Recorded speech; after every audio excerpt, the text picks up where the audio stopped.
Hi there, Colin Hopkins with Key Renter Salt Lake Property Management. I'm excited to be back with you. This is one of the best times of year for me to be involved in the public and with the legislative session. Sorry about that. I'm a member of our residential housing association. I'm actually the government affairs chair this year, so I've been heavily involved in that.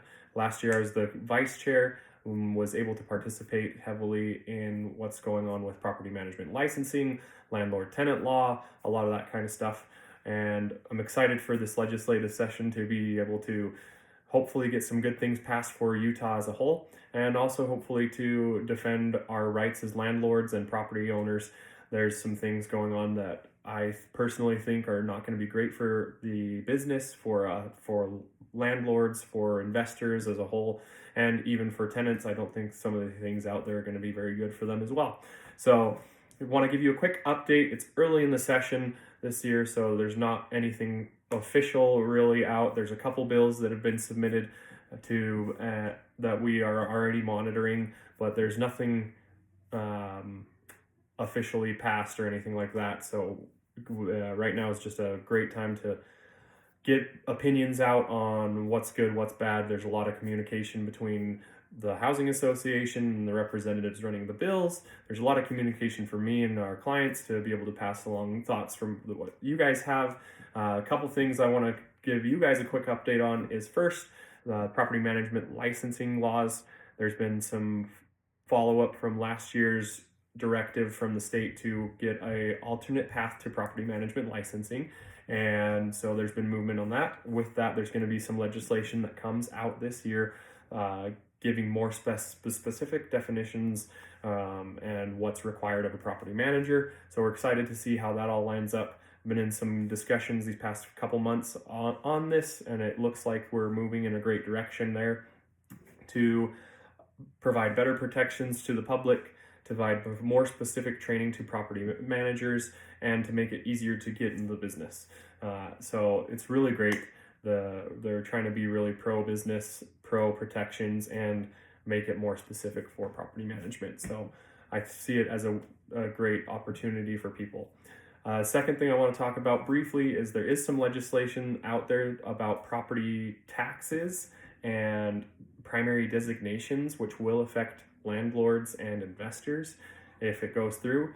There's a bill out there that would eliminate the tax rate reduction on property taxes. There's a discount given to primary residences here in Utah that is allowed to be claimed on rental properties. They're trying to remove the rental properties from that discount.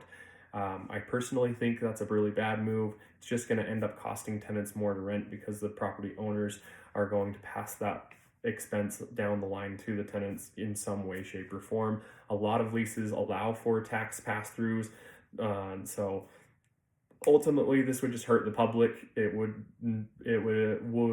not help at all, in my opinion. So we're watching that and are pushing against it. There's been some discussion with the representative running the bill.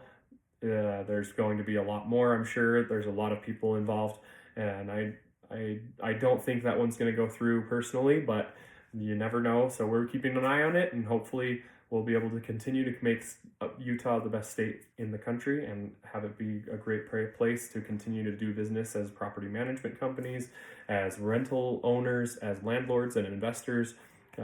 So yeah, third thing I want to bring up, once again, the 60-day notice for rent increases at end of lease has come up again.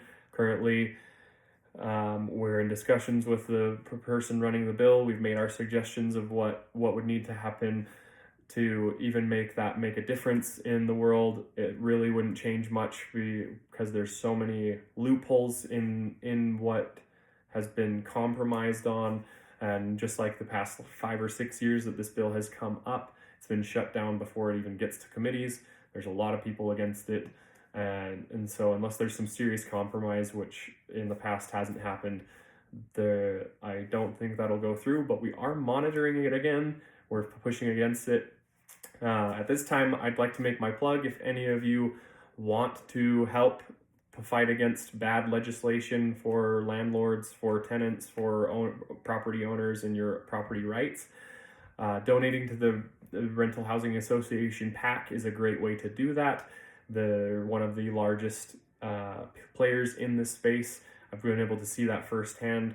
Our staff members and are well known up on the Hill. They know most of the legislators, and I was able to be, as the vice chair last year and as the chair this year, I was able to meet a lot of them, get some opinions out there to show how there's many of us trying to be better for the public, for the community, and we're not evil landlords trying to make it hard on renters. We're really just trying to be profitable, be able to grow our personal wealths. I know all of you are trying to do that through owning rental property. It's the best way, in my opinion, to grow wealth for each individual, and it's basically the American dream. So if you want to help Utah continue to be the best, donating to that, I'll provide the link in the newsletter. If any of you want to go do that, that'd be awesome. Thank you all, and have a great day.